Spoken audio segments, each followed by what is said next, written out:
wagize oguko yadwisa tiwa sawa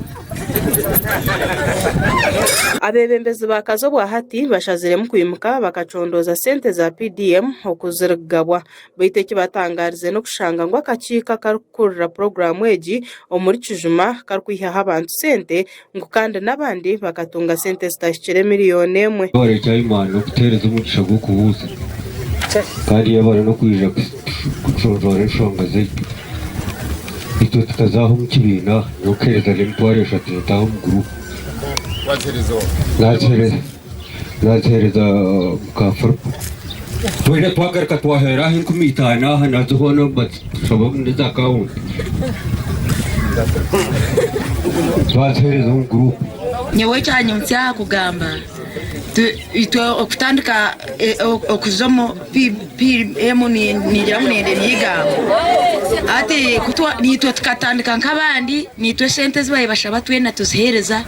konka kitakutangaza muherwa twena bitubatereze mutwaro nshanje ati tuhabwa nshanju bari no batugira ngo itustanike tugarike tuzombe papura atobwe ntubatwa twakwasire nanga turi abandi bataka bashoborere ngo kubimirwe sente za PDM nko muringo gwo kubafubira abo gumana batera chairman w'entebe ya gatano kumuhababaho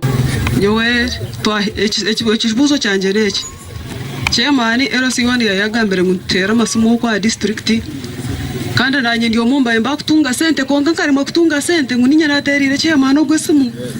ekintu arikumanya abo kwa PDM ejika gitandikana ninye naronzere n'abamemba ba group konka kashasha kusanga ngutinda tunje sente ngo bansara mukuru w'entebe ya gatano Reverend Samuel Mugisha Katugunda hayorekero kwatwaho no kwerarikira ahabwa akakiko kugumanika jemere biragiro hebiri kutegeka PDM nuko kushaba ngo akakika kakahindure atari cyo kurondo ndi cyo person PDM ya Kijuma neza kurema nuti kwenda kwa bya Kijuma kandi tunaretwa aho kuba ya Kijuma bahurira mureke ikintu bashaba kawo ikintu kushaba abo kwanyusire na Kijuma kaje nabagamba naje tumureke kwereza abantu ikintu cyekwe nabegambira konka woro mushikiro wa PDM John Baptist Asimwe ayihanangiriza abantu kozesa sentezi kandi asimira abakazi ahabo kozesa sente za PDM abandi abashije na mununga akasente ko mukakanywa kasente mwachamo bara mwakanywa kahwireho mwata niyenda kusima abakazi abantu abinja batungire sente za parish model abakazi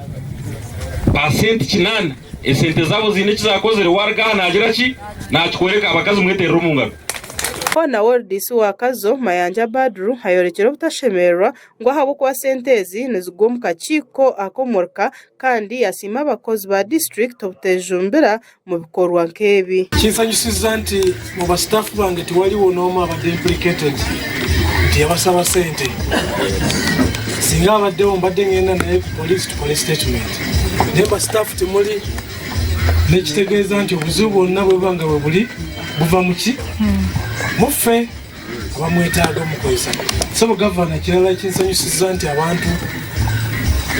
bawano timulabika bubi mulabika bulungi kandi hona no wabandu batandikire kutunga sente z'enshuro ya kabiri heza PDM baitu babo mu rukagwa Kijuma taine kibarebere